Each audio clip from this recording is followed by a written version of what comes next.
We are not out of the woods on COVID-19, but we're getting there. And as we emerge, we need an economy that grows and creates opportunity, that requires a reliable, consistent, and competitive tax code for America's businesses. We have that now. Before COVID, it created record low unemployment, higher wages, and brought business back to America. A tax increase will undermine our ability to compete internationally, slow recovery, and set us back. A tax increase hurts American workers. Learn more at businessroundtable.org/tax. Paid for by Business Roundtable. Have you ever wondered what the media and big tech is hiding from you? Like massive stories that actually affect you in your life that they don't want you to see because they make the left and the Biden administration look bad. Well, now there's a podcast dedicated to exposing all of that each and every day. So download the fastest growing podcast in the conservative movement, the Ben Ferguson Show podcast, right now. That's right. You can listen to Ben Ferguson Show podcast on iHeartRadio app, Apple Podcasts, or wherever you get your podcasts. Download it right now. Up next, Out Loud with Gianno Caldwell, part of the Gingrich 360 Network. Remember when Joe Biden was supposed to be the man to bring the American people together? The moderate savior who would unify this country? Yeah, I don't believe any of that either, and neither did I believe it to begin with. This is Out Loud with Gianno Caldwell. Welcome back to Out Loud with Gianno Caldwell. I'm really excited for this week's show. My guest is Brian Kilmeade, one of the most well-known political commentators in America today. Brian hosts a nationally syndicated radio show, The Brian Kilmeade Show, weekdays from 9 a.m. to noon on Fox News Radio. You can also see him each weekday as the co-host of Fox and Friends. Beyond radio and television, Brian is a New York Times bestselling author who has written several books on American history, including his most recent book, Sam Houston and the Alamo Avengers, The Texas Victory That Changed American History. Today, Brian and I are going to talk about the biggest issues of the day: immigration, race, politics, culture, and much more. Let's go. Today on Out Loud with Gianno Caldwell, I have a very, very special guest, someone who's a bit of a mentor to me, someone who endorsed my book, Taken for Granted, and he was one of the first ones to say, absolutely, I'll do it. Brian Kilmeade, thank you for joining me today. It's such a pleasure to have you on. Go get him, Gianno. Congratulations on all your success. Thank you so much.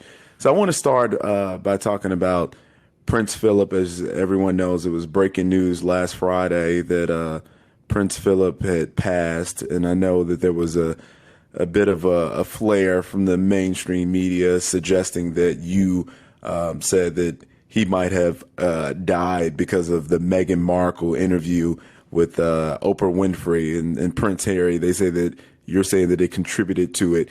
Can you run us through what your comments were? You mean on the show? Yes, on the Fox and Friends. The timing's terrible. I mean, if that's my grandfather in the freaking hospital, I wait on the interview or don't publish it. And evidently he was outraged by it. So it's part of the story. So that's why I spoken about it. Yeah, and the media is running crazy with it. I want to talk about your trip to Texas of not long ago. I guess it was last week. You went to Texas and you did a tour with Commissioner George P. Bush. What did you learn from your trip to Texas? For people not in Texas, it's not a big position. For people who live in Texas, it's a huge position because literally it's the land. It's the development of the land, especially for oil, gas, wind, solar. When you talk about developments, industrialization, ports. So it's a launching pad for a career. And he obviously is extremely ambitious, but humble guy, typical Bush. And what he's saying is, I'm fighting. When Joe Biden opened up those books and signed those executive order, putting a pause on oil and gas. And his job is to say, that's unconstitutional. We got a state here. We got to be able to do this. And please give me a reason why you're pausing this. And the other thing to keep in mind, too, is that when you pause oil and gas on federal land, you're destroying Wyoming and New Mexico, because Wyoming is something like 70% of their land is federally owned and 35 to 40% is New Mexico.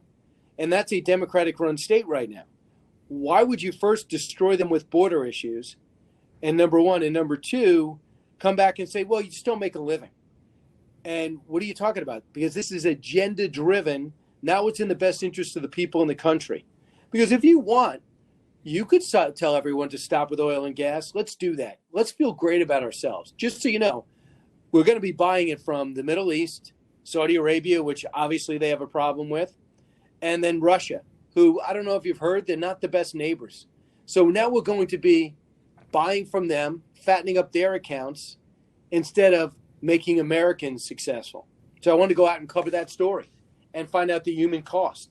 And the human cost is tremendous. So immediately it's affecting the economy. During your trip in Texas, I know you also discussed immigration while you were there. Fox News recently reported on the ranchers in places like Texas and Arizona finding bodies of dead immigrants on their properties. We know many people in Central America have been encouraged to try to enter America illegally because Joe Biden is in office. What do you make of the Biden administration's immigration policies, and what lessons, if any, should we learn from the Trump administration on immigration? Well, I'll tell you what, whatever you think about the Trump administration, they admitted there was a problem. They made mistakes. They fired people. They hired people. They moved it through. They've gone through 2 Secretary of Defenses. They went into other areas. They were trying. And then when you showed up, the Border Patrol was allowed to take you through. I mean, I was literally doing interviews with the Border Patrol while people were walking up on them. Families were turning themselves in.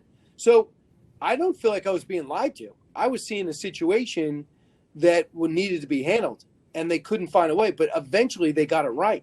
They remained in Mexico. With Mexico's cooperation was genius. The way the president said, I'm going to put tariffs on you unless you start reining in your southern border. And they said, well, in turn, I'll give you financing to let these people apply for citizenship in your country, and then we'll decide if they come into our country. And they said, all right. And then they put 20,000 troops on their southern border. They said that was impossible. Then they passed this other rule that says if you're going to apply for citizenship in America, the first country you cross into is where you apply. So they were crossing into the next country and applying. Okay. And then they went ahead and started building the wall that doesn't work, that everyone needs. So they were doing it, and then things dropped dramatically to the point where I'm saying to myself, why is Trump not running on this? Like, why is he not bringing up that we quieted down the border? But what happened is it became a non-issue. Almost reminds me of when McCain got the nomination. It's because he supported the surge in Iraq, and we eradicated ISIS, or were en route to eradicating ISIS there. But by the time he got the nomination, was running for president, the big issue was the crashing of the economy. I almost felt like Trump, you fixed the border too quick. It's not even on people's minds anymore. So there is so much that Biden's doing that is wrong. Saying I'm being a humanitarian by letting kids stay here is inviting tens of thousands to come here and risk their lives to get here, and to drown in the Rio Grande River en route, or to be taken advantage of by coyotes, or having family say the best thing I could do for my kid is to sell my house and send my kid to America because he gets to stay. So everything they're doing is so short-sighted, and the fact that they're ignoring it, the vice president's refusing to do anything except make one phone call, they're getting a total pass on it. Yeah, and they're projecting that there is going to be over 200,000 unaccompanied children coming to the southern border, and we're not hearing a whole lot of conversation about that. So it provides a problematic status for the country continuously, because you're bringing people in, you're inviting them in, as Joe Biden did, and certainly he's endangering these families. Gianno, they're not letting us talk to the Border Patrol people. They're not letting us into the facilities. Why is this media so compliant? Why are they okay getting the Heisman? Well, where's the anger? I mean, okay, you don't like Trump and you're Democrats. I get it. If that's the case, it clearly is the case. But don't you have pride in what you do? I mean, as I said, Trump was willing to have a bad story told because he didn't think he was to blame and he was trying to fix it. Whatever. I had access. They said to me, I could fly down with the Secretary of Defense and do whatever story I want. I flew down there on the Secretary of Defense's plane, and they talked about how they were going to use both the Defense Department funds and HHS funds in order to stop immigration. But they didn't tell me, make it a positive story. I said, let me just tell the story. They go, okay, yeah, if you want, you could hop on their plane. And I was able to do interviews on the plane on the way down there. Now, I don't think, not only couldn't you do that now, you're not even allowed to talk to a Border Patrol person. If they're caught communicating with you, they get fired. Wow. So things have changed extraordinarily in terms of getting the story out. We haven't seen people like AOC make some of these bizarre and extreme comments that she made with regards to the Trump administration. even though the Biden administration has really encouraged the displacements of these children. So there's no safety. They're just coming over. And you got a lot of smugglers still in the space that are profiting off these families. Is really disgusting. Well, you're paying taxes on a daily basis. You got to buy something, you're paying taxes. You're writing a check at the end of the year, you're paying taxes. You work, how hard you work to get this job. If you sell a sponsorship on this job, you get a percentage of it. But if you ever get paid as a freelancer, which when you do a book or a speech, you get paid as a freelancer. They don't take any taxes out. That's when you understand how much of your paycheck goes to taxes. And now in New York, 52% of all your money is going to taxes if you're in the higher tax bracket. 52%. Wow.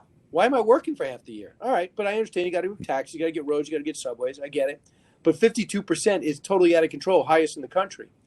If you are writing checks on these taxes around now every year, how do you feel about New York putting $2.2 billion worth of, some of which is your tax money, aside for people here illegally?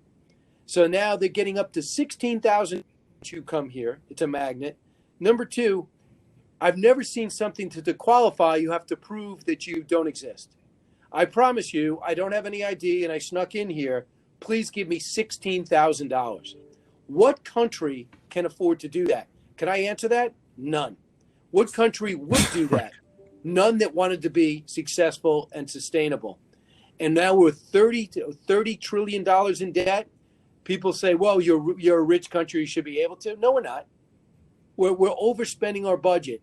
And if I'm going to overspend, it's not going to be because I'm going to the clubs and partying and taking limos home. It's going to be because I'm doing something that's going to benefit your life, and sometimes you're overdrawn or you go too much in your credit card. But to go over for this reason is, to me, unacceptable for America. I agree with you completely. Before we move on, let's take a quick break. Back in a second. Have you ever wondered what the media and big tech is hiding from you? Like massive stories that actually affect you in your life that they don't want you to see because they make the left and the Biden administration look bad. Well, now there's a podcast dedicated to exposing all of that each and every day. So download the fastest growing podcast in the conservative movement, the Ben Ferguson Show podcast, right now. That's right. You can listen to Ben Ferguson Show podcast on iHeartRadio app, Apple Podcasts, or wherever you get your podcasts. Download it right now. Hey, it's Buck Sexton. If you feel like a lot of the country's gone mad, you got COVID lockdowns and all kinds of crazy Marxist tyranny from the Democrats, you're not alone. In fact, you've got reinforcements at the ready. Join me every day to be a part of a common sense conversation where we fight the madness of the left, speak the truth, and bring together like-minded people. The Buck Sexton Show. You can listen to the Buck Sexton Show podcast every weekday on the iHeartRadio app, Apple Podcasts, or wherever you get your podcasts. I want to switch gears a little bit because there's something really big going on in the news. Baseball's decision to move its All-Star game from Atlanta due to the backlash against the law. As a former sports commentator, I got some thoughts about what you may think because I've read some of your stuff. But how ridiculous could this actually be when 69% of African Americans support voter ID, 75% of Americans support voter ID? These 200 companies that say that this is racist. Well, what do you think, Gianno? I think it's ridiculous. I think you just took $100 million investment from the black community and put it over somewhere else where there's not a lot of black folks in Colorado. There's not a lot of black folks in Denver, Colorado. So wokeness is a new shot in the face because you're taking economic power away from a community that needs it. To see Jim Crow and how ugly it is part of America's past, no one ducks it, terrible. Don't ever justify it, please. I don't know anybody that does. If they do, they're probably whispering it somewhere in some back alley. I never hear it. But to say that this is Jim Crow on steroids, now you're saying it's worse. So you're saying segregated life, segregated neighborhoods from 1870 on down, where if you want to vote, you better pay some money. When you want to vote, you better take a literacy test. When you want to vote, you could have your life threatened, or you could actually lose your life to vote. So people, minority communities weren't even doing it. To compare this law and these measures to that is so beyond logical practical, and accurate I can't put into words. So Georgia does this openly. They're happy about it. They push back on Trump, and they made some changes. And they say, well, you're trying to rule out, before it's even done, Stacey Abrams comes out and says, I want to say that this is Jim Crow 2.0. Wow, is that insulting? Number two is, what don't you like about it? Just tell me what you don't like about it. Just go to bat on these measures. You're very popular. You have a lot of power. Tell us what you don't like. So as you look at these measures and read this bill, and then you hear what they explain on almost each one of them, it makes total sense to me. What I'm saying is, and I believe if you put, from what I know of the Georgia officials, I only know them from television and radio, but if you gave them a lie detector test and said, do you want everyone to vote accurately and fairly? The answer is yes. What they're guarding against is fraud. They're not guarding against people voting. What they're doing in Texas, they're not saying minorities stay home. There is a sense that they've lost control of the process on the unsolicited, no excuse balloting. These ballots are in apartment buildings where people haven't lived in 4 years. They're in licenses when people leave. When they leave college, there are address changes. If they didn't request a ballot, the ballots will just sit in that dorm room, in that building, in a house that doesn't belong. And people might pick it up, fill it out, send it in. What do I have to lose? I hate Trump. I love Trump. I love Ron DeSantis. I love Stacey Abrams. I'm going to vote for Brian Kemp. That doesn't make anybody feel good about the election process. So expanded hours, they're 7 to 7. They've always been 7 to 7. When it comes to mailing in a ballot, no excuse balloting is new. Great. So you don't have to say you could be in town. It doesn't matter. But they just want to have an ID on there. As you just mentioned, 77% of the country is for it. 82% of non-whites, 77% of African Americans. Wow. Okay. So they want ID. But know what they're saying? Don't worry about the signature verification. So that was controversial last time. They said, let's just throw it out. Now, did Brian Kemp do a good job explaining that? No. They were able to say no water on the line. But for the president to come out and say that's sick is, to me, something that Trump would be raked over the coals for, saying that's irresponsible. It is irresponsible. Do you get the feeling that black folks are continuously being exploited, not just by the Democratic Party, but the mainstream media as well? It just seems like everything is a narrative, and beyond just what the political aspects of it is, black folks end up being disenfranchised or marginalized some way. And that's by virtue of the MLB taking the game out of Atlanta. Yeah.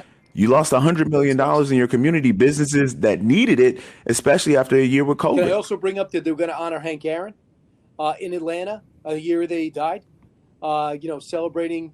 He is the true home run king in my mind. That they're not going to do that in Colorado. If they do, no one's going to care, or not enough, not as much as Atlanta. I'm going to say a couple of things. I don't want to. I think this stereotyping I thought was a problem. Why am I stereotyping on immigration that it hurts blacks or minorities? Isn't it a stereotype to think that all African Americans or the minority communities are working class or at the bottom rung? I don't think that way. But people just say, if you let the illegal immigrants in, it's going to hurt minorities. No, I don't know. I mean, does it hurt the CEO founder of BET? No, it doesn't. That to me is a generalization that should not be acceptable.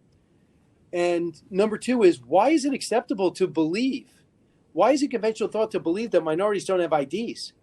I think that's an insult. What do you think black folks can do to kind of stop this? And I'm kind of reminded of someone who, Booker T. Washington, I've been reading his book, Up from Slavery, and seeing how he was just one of the greatest intellectuals of that time. African Americans respected him.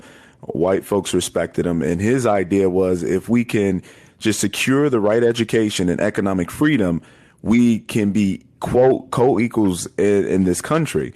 And black folks, if I look at black women specifically, they're one of the most educated groups, period. You see a lot of black CEOs now. You see a lot of folks in senior positions, but yet and still the same issues of the early 1970s, 1980s, early 2000s. People are there's still a sense of a fight and black folks not being equal with whites, or there's injustices. And I know that there are injustices. We see that. But some of this stuff is being used as a political weapon. It's not all totally true, just like the Georgia law. What do you think folks can do to sound the alarm and say, stop marginalizing us? Stop saying that we're basically so stupid that we can't get an ID. We can't afford it. What kind of stuff is this? So much. I remember talking about slavery and the original sin, and George W. Bush talking about that and the horror of it. Nobody ever, no pun intended, but whitewashed it, ever. No one ever talked about saying that Reconstruction went smooth, ever.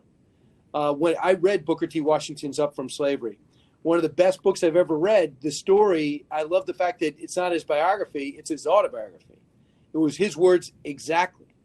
So what he found out is, people were brought up and they just assumed that a certain color of skin made you smarter or better. And then people started realizing that's washing away, because there was a sense that if you do not, that whites were smarter than blacks, it was only a matter of education. Booker T. Washington somehow that was instilled in him. He was determined to get that education. And when he did, he studied both cultures. And when he built the Tuskegee School, he watched the orderly way in which white farmers would plant their crops opposed to black farmers. He watched as whites were helpless after slavery because they had absolutely no skills. He actually felt bad for white people because they couldn't do a thing themselves. They couldn't build a house. They couldn't take care of a farm. They couldn't fix anything. And the African Americans had all the skills, all the trades. So what he said is, we're going to do both. I'm going to teach you to build stuff, and I'm also going to teach you to know stuff. So they'd be building buildings to build the Tuskegee School. But what he found out is, if you could be a benefit to people, that's the equalizer. And they would make the wagons, there would be transportation back then, and just drop it off in the middle of the town and say, hey, this is from the Tuskegee School. And they would become great neighbors. And then little by little, this preconception of slavery and blacks being better than whites and whites being better than blacks just would fall by the wayside. They'd be people. And that we were on our way. And those people who are ignorant would be stepped aside. I'm not going to focus on them. I'm going to keep moving forward. And when I address a white audience, I'm going to have the same speech as a black audience. I'm not going to change my message at all. And if my goal was to have a president speak at an all-black school, he made it happen. Got William McKinley to show down and give the commencement address. Everything that seemed impossible, he made happen in a time in which I still think it's impossible. And he did it in 1870, 1880, right? He did it. Right. I mean, we were making so much progress, and I feel now there's an invisible force forcing us apart. I'm just at a loss for words, because it seems as though the energy has definitely dialed up. We saw what happened with George Floyd last summer, and everyone knows that it was a tragedy. You saw Senator Tim Scott come out with the police reform bill, which the Democrats pushed back against because they had their own agenda and they wanted to use it as a wedge issue for the election. But it doesn't appear that things are becoming better, even though the wealth gap is closing when it comes to African Americans between whites and black. College education is up. It just doesn't seem like that is making much of a difference in our country. So you mentioned people are apologizing for white privilege. No, they're apologizing for being white. There's a difference. There's a distinction there, and it's become really awful for people. And I wonder, me as an individual who doesn't have kids, I'm not married or anything like that yet, like what kind of country will my kids grow up in if this is what we have right now? And it just seems just overly divided to me. Yeah, I mean, it's just overkill. I mean, if there are sections in America that think it's 1858, let's straighten them out. But I really believe most of America respects you as much as you might respect me, and might be disrespectful to you as much as disrespectful to me, but not because of the color of your skin and not because of the color of my skin. Some people are like, yeah, the one thing I know for sure is that guy, Brian Kilmeade, I hate him on Fox. I never really was cognizant of color. And I think a lot of it has to do with, number one, growing up lower middle class, not further closer to lower than middle. Number two is playing soccer. It was you don't understand this probably, but when you play soccer in the 1970s, nobody was playing. And almost everybody was so-called foreigners or minorities. And even when I went to college, I was one of 4 Americans on my college soccer team. And you never see color. You say, well, I got 3 Israelis over here. They're going to be good, hardworking midfielders. I got a Greek guy in the back. He's going to be a great sweeper. This guy's from Somalia. He's going to be great foot skills. I don't know about his endurance. And then you got somebody from Jamaica or Tobago, Trinidad Tobago, are going to tackle in a way that's going to cut you in half. I didn't do that to label people. I just said that's what's going to make a great team. I never saw color. I saw the culture, and I loved it. We had 3 guys from Tobago. All these guys, people I just mentioned, that made up our team over the next 4 years. We had 2 guys from Greece, 1 guy from Colombia. The whole back line was Jamaican, and the other guy was from Huntington, Long Island. The goalie was from Huntington, Long Island. When you play sports, it really gives you an education on where a team, what's it going to take. And that's the way I've always looked at it. And now they're forcing everybody to see black and white. Even that United Airlines story, we're going to now 50% of all new pilots are going to be minorities. And I'm thinking to myself, well, if I'm a minority, I want to be a pilot. I don't want it to be because you made a policy. I want to be the best guy. Right. No, I 100% agree with you on that. We need to pause here for a quick break, but we'll be back in a second. Being black, growing up like I did on the south side of Chicago, I think a lot of times we were taught to view life through the prism of race, because oftentimes they would tell you, listen, you're going to be discriminated against. You're not going to get the best opportunities. White people are going to look down on you. These are things that are taught.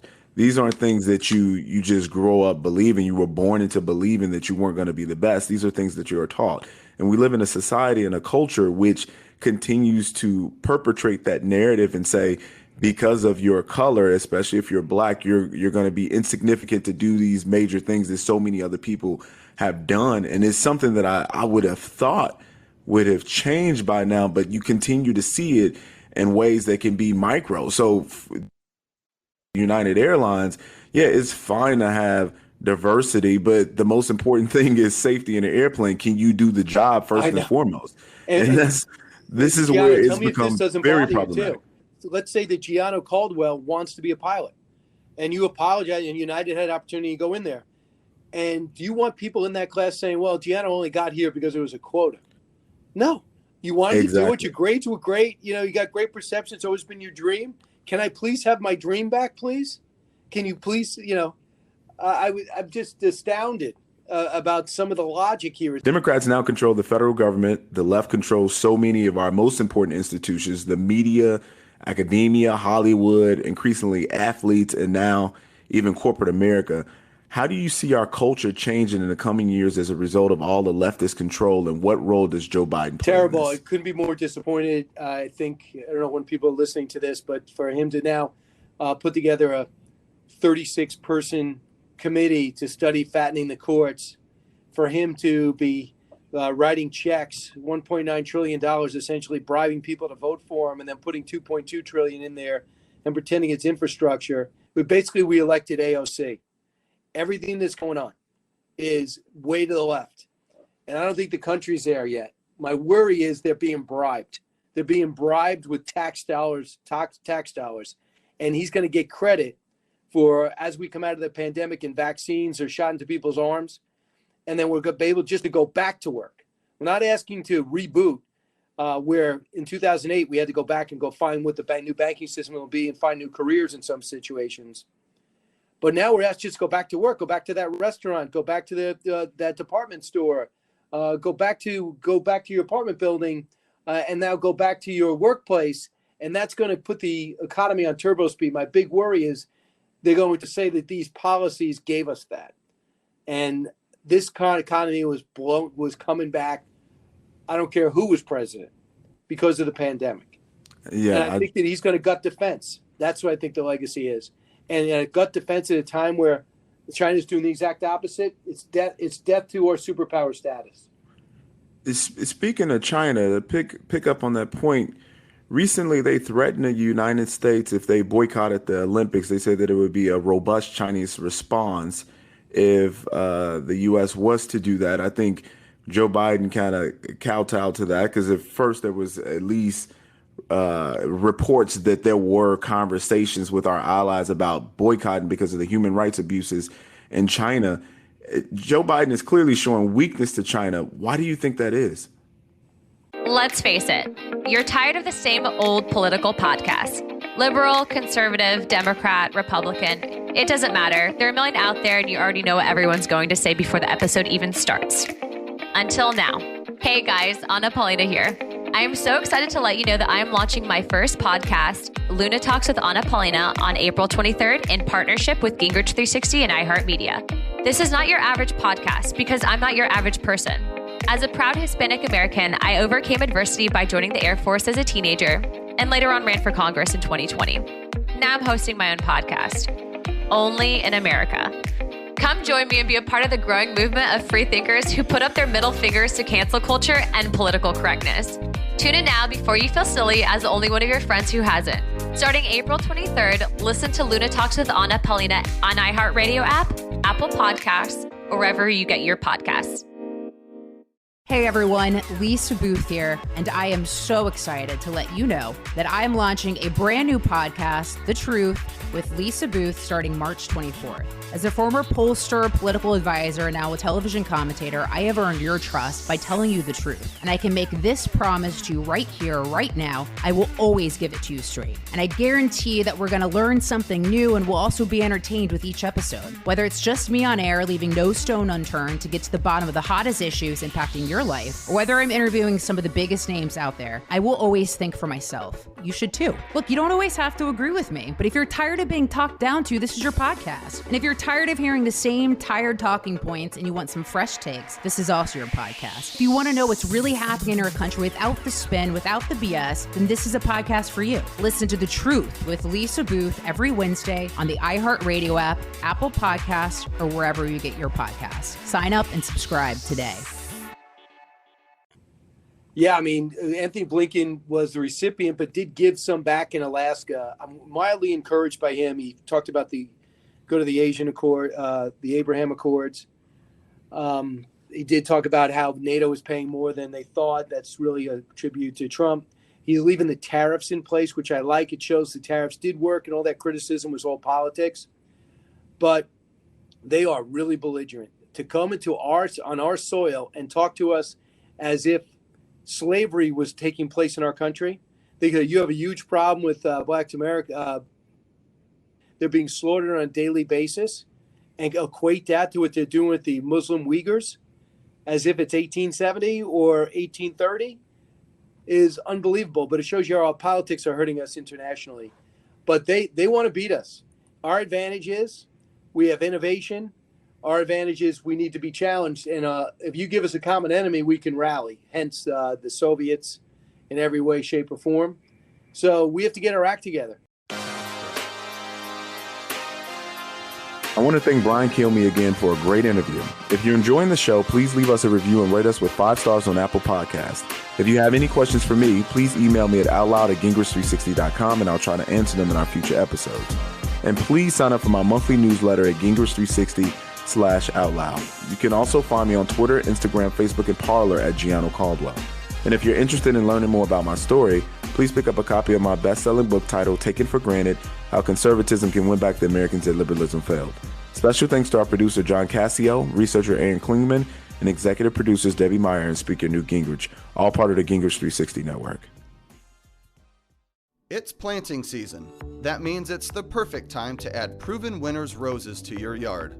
Colorful, long-blooming, and so simple to grow, look for award-winning Proven Winners roses in the white containers at your local garden center. Have you ever wondered what the media and big tech is hiding from you? Like massive stories that actually affect you in your life that they don't want you to see because they make the left and the Biden administration look bad. Well, now there's a podcast dedicated to exposing all of that each and every day. So download the fastest growing podcast in the conservative movement, the Ben Ferguson Show podcast, right now. That's right. You can listen to Ben Ferguson Show podcast on iHeartRadio app, Apple Podcasts, or wherever you get your podcasts. Download it right now.